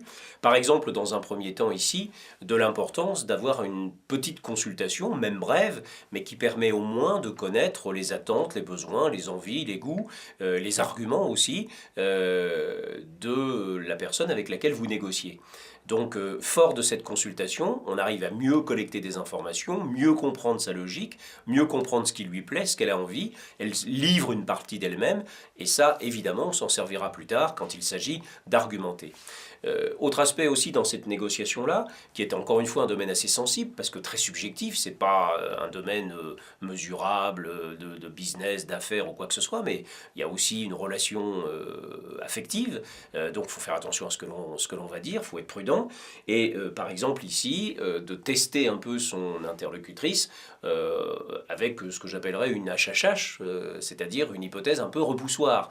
En parlant par exemple de Moscou, c'est une manière intéressante que l'interlocutrice se révèle en quelque sorte, c'est-à-dire dire ce qui ne lui plaît pas du tout, ce qui ne lui convient pas, et à partir de là, d'en tirer quelques enseignements. Ça permettra aussi, quand par exemple je parle de l'Irlande à un moment donné, de relativiser les inconvénients de l'Irlande. Parce que par rapport à la Corse, il est clair que ce serait une grave erreur de dire que c'est pareil, de dire que ça y ressemble, de dire que c'est du même genre, etc. Ce qui ne serait pas crédible. Donc il est clair qu'en vendant l'Irlande, il faut avoir entendu un certain nombre de choses, comme par exemple la nature, pas présente à Moscou, mais en revanche recherchée en Corse, et donc pour l'Irlande, j'ai là un argument tout fait qui va me permettre de pousser en avant l'originalité de l'Irlande. Donc ça, c'est une solution intéressante. Dernière chose, je crois qu'on a parlé de compromis dans la négociation. Il est évident que pour arriver à concilier les points de vue et à sortir gagnant-gagnant, on a intérêt ici à trouver un compromis en termes de concession et de contrepartie réciproque, bien sûr, à savoir, on fait une semaine et on voit ce que ça donne en Irlande, et cet été, on retourne dans les conditions qu'on avait connues et qui avaient été, semble-t-il, partagées agréablement, en Corse. Donc on trouve un compromis par un jeu simple de contrepartie. Bon, dans la vie de tous les jours, quand on peut faire comme ça, on sort win-win, on sort gagnant-gagnant d'une situation, on fait comprendre à l'interlocuteur qu'on a fait à chacun un bout de chemin ensemble. Et je pense que c'est une manière intelligente, évidemment, de concevoir une solution négociée et non pas une solution à sens unique.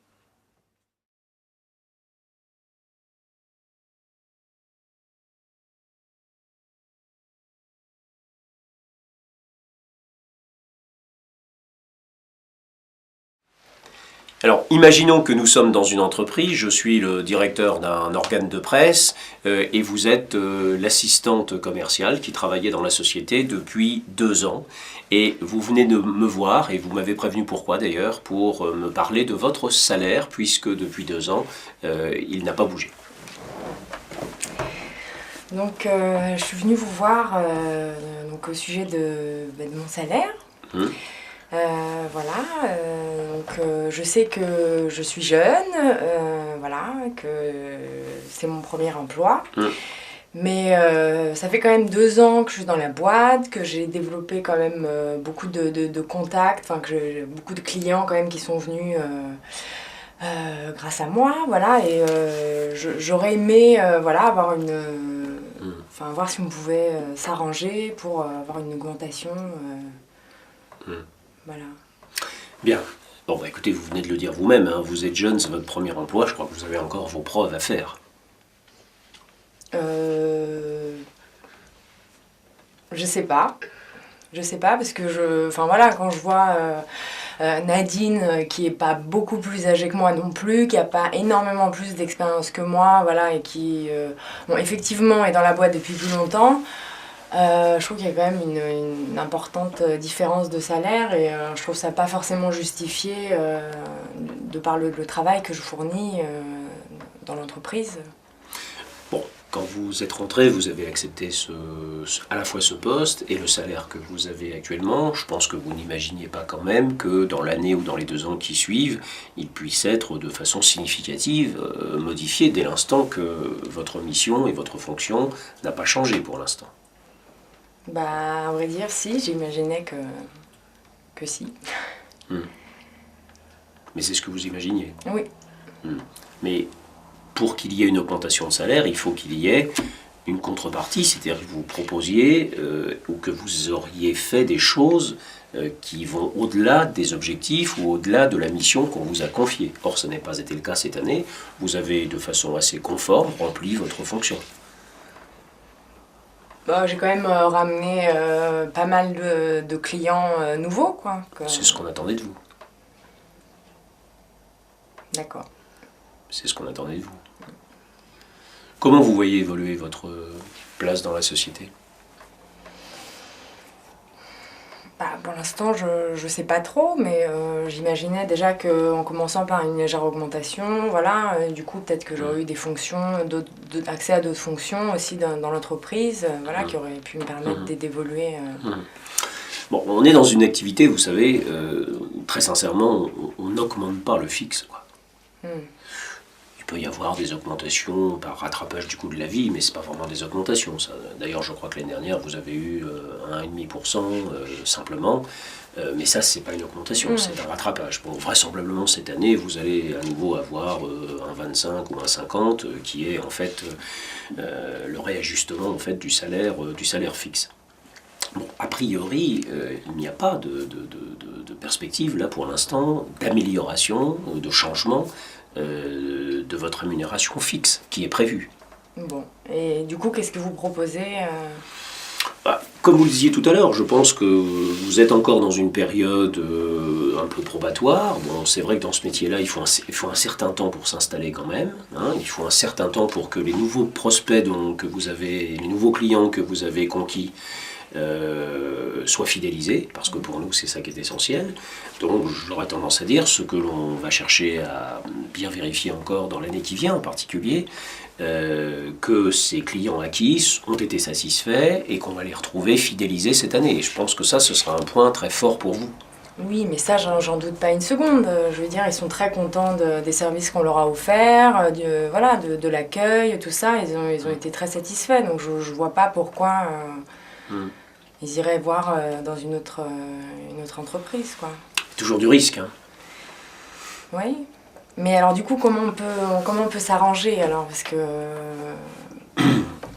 Si vous voulez s'arranger, c'est un terme un petit peu impropre, parce qu'on ne cherche pas à s'arranger. Là. Vous avez cette mission, vous avez ce poste. Bon, le marché de l'emploi est difficile aujourd'hui. Notre secteur d'activité, vous le savez aussi, est confronté à une période de crise assez sensible. Et encore une fois, la masse salariale, c'est un élément sur lequel on doit nous-mêmes être extrêmement vigilants. Donc moi, je ne peux pas prendre de décision en matière d'augmentation de la masse salariale sans qu'il y ait quelque part de contrepartie significative ou que quelque chose se passe. Bon. Et si je trouve un poste ailleurs qui serait mieux rémunéré Écoutez, j'aurais tendance à dire c'est la loi du genre. Hein. Si effectivement le marché du travail c'est un jeu d'offres d'offres d'emploi, de négociations constantes, bon effectivement si vous n'êtes pas satisfaite, franchement ça me paraîtrait dommage parce que vous avez une possibilité de vous inscrire dans un développement intéressant chez nous, vous le savez. Ben oui, je le sais, c'est pourquoi je suis venue aujourd'hui, voilà. Vous le savez. Bon, écoutez, ce que je vous propose, on est à la fin de l'année, là, je vais avoir une information plus précise sur déjà le réajustement dont vous allez bénéficier, bon, qui va nous être communiqué bientôt. À mon avis, ça ne sera pas moins de 1,5% comme l'année dernière. Bon, pour le reste, je pense qu'il faudrait qu'on se revoie au début de l'année, par exemple, pour éventuellement rediscuter. D'accord. Ok ? Très bien. Merci.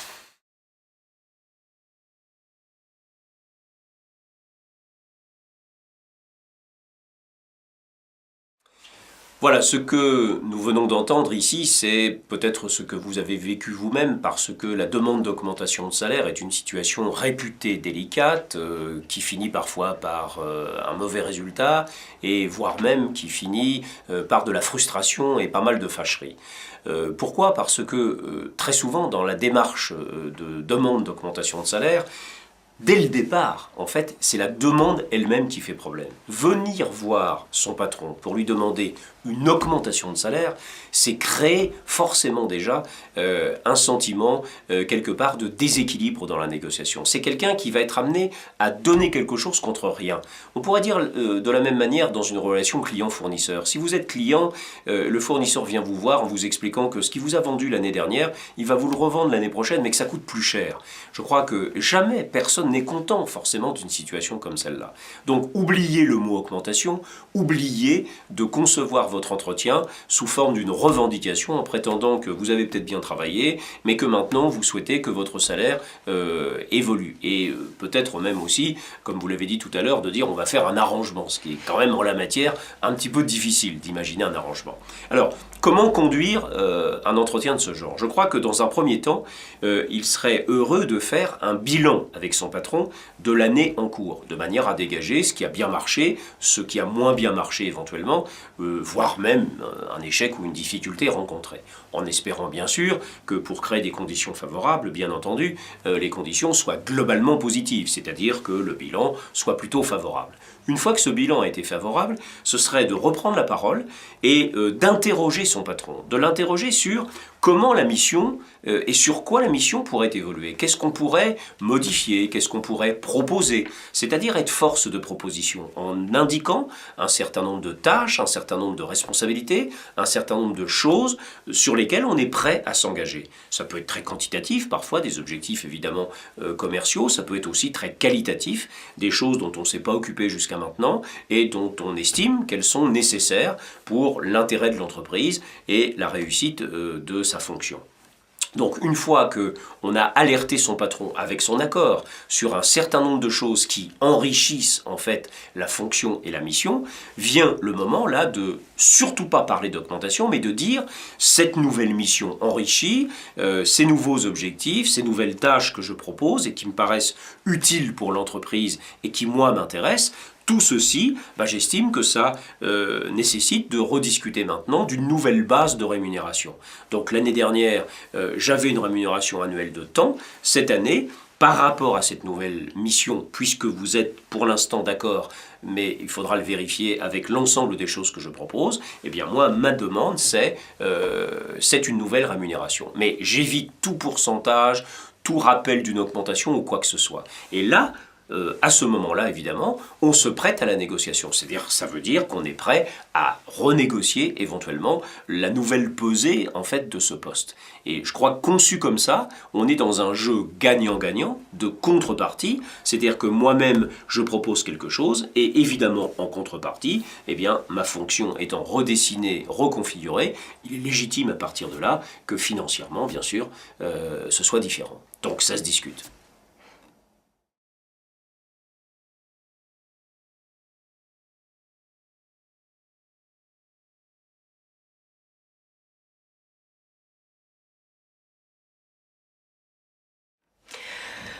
Bonjour. Bonjour.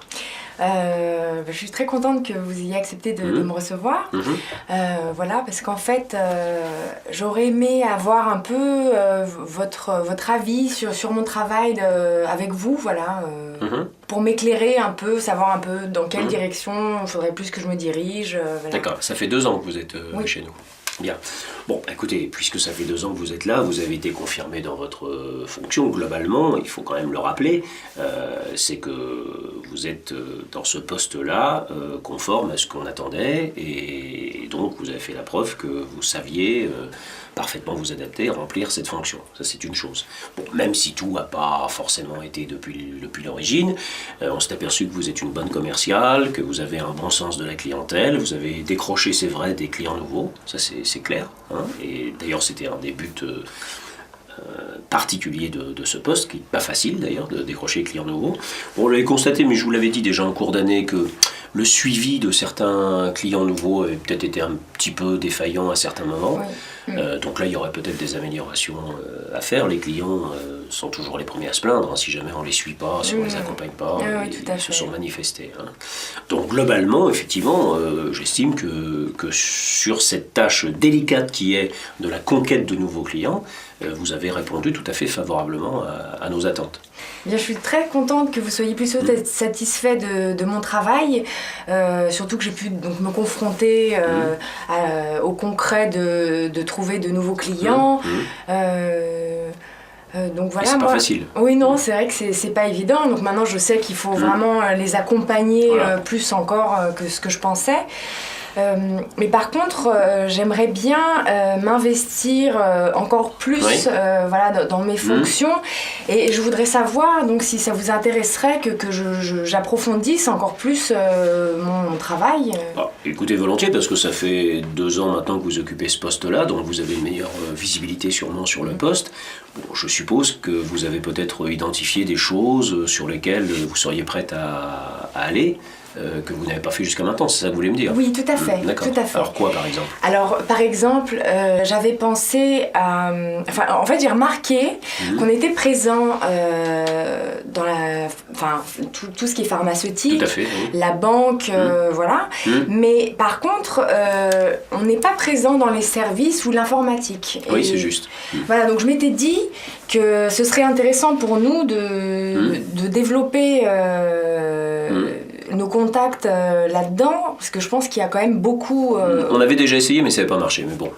Parce que moi, j'ai quand même entendu dire qu'on était de plus en plus... Enfin, c'est-à-dire ne pas développer seulement pour les professionnels, voilà, plus élargir un peu, je pense que ça pourrait être... D'accord. Et aussi, j'avais pensé, parce que nos clients, quand même, ils aiment bien les petits déjeuners, les buffets.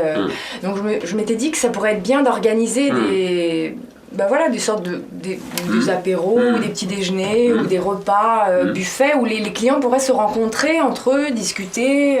C'est vrai. Parce que nous, comme ça, on pourrait toujours être à l'écoute de leurs attentes, voir comment on pourrait s'adapter. Bon, je ne sais pas quel impact ça aurait. Ça, en revanche, on n'a jamais fait. On n'a jamais fait. Bon, je sais qu'ils sont très sollicités quand même. Hein. Donc, il faudrait voir dans quelle mesure, en faisant une expérience peut-être à ce moment-là, ça pourrait déboucher sur, je pense plutôt des petits déjeuners à ce moment-là. Oui, d'accord. Au-delà, ça me paraît peut-être un peu plus compliqué d'organiser des manifestations événementielles ou des choses comme ça. Peut-être ça a un coût quand même assez lourd, mais des petits déjeuners, je ne vois pas d'inconvénient à ça, effectivement. Moi, j'avais pensé donc à bien consolider nos clients dans la banque c'est nécessaire. Et la pharmacie, voilà. Et par contre, donc, j'avais pensé donc, à développer les contacts et à élargir toute notre clientèle donc, au service et à l'informatique. Parce que je pense que c'est quand même... bon, c'est un monde un peu différent, ça ne sera pas forcément facile, mais... Oui, c'est sûr. Mais je pense que c'est quand même... Il y a des chances à ce qu'on développe bien la clientèle aussi. Ça vous intéresse? Vous avez envie, ça Mais oui, moi, vraiment, ça me plairait beaucoup. Mais vous connaissez un petit peu l'univers des services Oui, je connais bien. Parce que c'est pas le même type de client que dans la banque et la pharmacie. Oui, mais justement, je pense que ça peut être intéressant de travailler avec des personnes différentes. Parce qu'ils ne connaissent pas bien notre support, ces gens-là. Oui, mais leur expliquer, voilà, peut-être même faire des fiches qui expliquent bien, des fiches informatives, voilà, pour bien leur expliquer. Et vous aurez le temps de vous lancer dans cette entreprise. Moi, ça me plairait vraiment de m'investir là-dedans. Okay. Voilà. Et puis sinon j'avais pensé aussi donc développer un côté un peu plus événementiel, voilà, donc avec au début comme on ne l'a jamais fait encore, essayer peut-être par des petits déjeuners, voilà. Étant donné que vous aviez plutôt l'air intéressé de ce dont j'ai parlé, cette nouvelle définition donc, de mes fonctions, je pense que ce serait le moment de parler d'une nouvelle rémunération. Bien. Et vous pensez à quoi ? Alors en fait, actuellement, je suis à 30 000 € l'année. Voilà, et j'avais pensé à 35 000.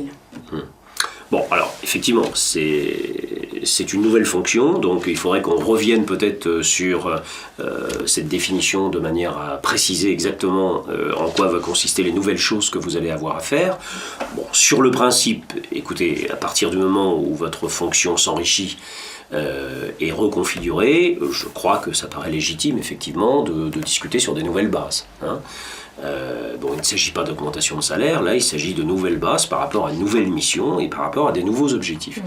Donc ce que je souhaiterais faire avant, c'est qu'on clarifie effectivement exactement, par exemple les petits déjeuners, avec qui, comment, quand, combien dans l'année, etc. Qu'on fixe aussi peut-être des objectifs sur la conquête de clientèle dans le domaine des services et de l'informatique en particulier. Alors on n'a pas trop de repères, mais encore une fois je vous ai dit, quand on avait tenté, ça n'avait pas marché à l'époque, hein, donc il faudrait fixer quelques objectifs, et à partir de ce moment-là je suis prêt à discuter avec vous. Bon, vous me dites 35 000, a priori comme ça je pourrais penser peut-être que c'est un peu élevé. Je suis obligé, moi, de tenir compte quand même des autres chargés de mission, des autres rémunérations des chargés de mission. Je pense que ça devrait plutôt se jouer, peut-être à ce moment-là, autour de 32 ou 33 000. On pourrait rediscuter. Mais je suis d'accord sur le principe, effectivement, d'une modification de votre rémunération. D'accord, très bien. Voilà.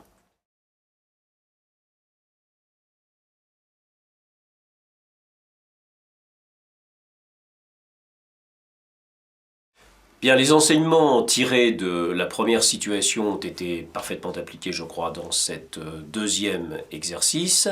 Il est clair ici qu'on évite l'écueil de la notion d'augmentation. On fait un bilan favorable. Ensuite, on alerte sur les changements de la mission, l'enrichissement de la fonction, à travers des objectifs et à travers des tâches nouvelles et des missions nouvelles qui, au demeurant, intéressent l'employeur. Donc à partir de ce moment-là, il est mis dans une configuration, je dirais, classique de négociation, où en fait tout se joue en termes de contrepartie. Voilà quelqu'un qui me propose quelque chose de nouveau, de plus enrichi, qui est une sorte d'investissement, et en contrepartie, ça paraît évidemment beaucoup plus légitime d'y associer une reconsidération de la rémunération. Donc même si l'accord n'est pas acquis, on peut penser effectivement qu'on est bien dans une démarche ici gagnant-gagnant, dans le sens où on a inscrit la négociation dans une démarche réciproque de contrepartie. Vous m'apportez quelque chose en plus, et moi, je reconsidère effectivement votre rémunération. Donc la démarche gagnant-gagnant est confirmée.